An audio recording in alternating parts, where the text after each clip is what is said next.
Napakagandang Mediterranean mansion dito sa Tagaytay Highlands. May 4-car garage.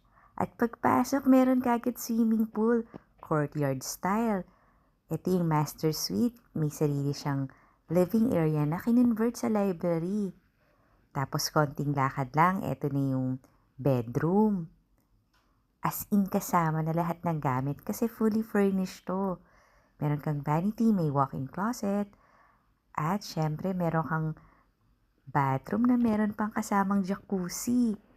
Ang ganda talaga ng location nitong bahay na to kasi may overlooking ng Taal at ng Mount Makiling.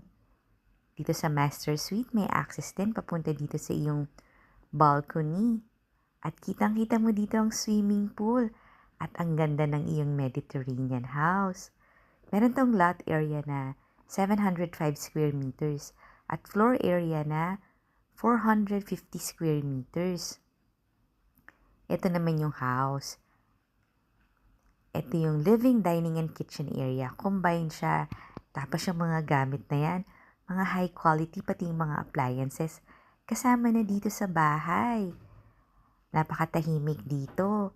Tapos, presko ang simoy ng hangin. Kaya pwede mo talaga siyang gawing bahay mo. Nasa second floor yung mga bedrooms. Meron siyang total of 4 bedrooms plus maid's room. Maluluwag din yung mga bedrooms niya at lahat may sariling bathroom. Ayan na, may mga beds na rin. Damit mo na lang ang dadalhin mo.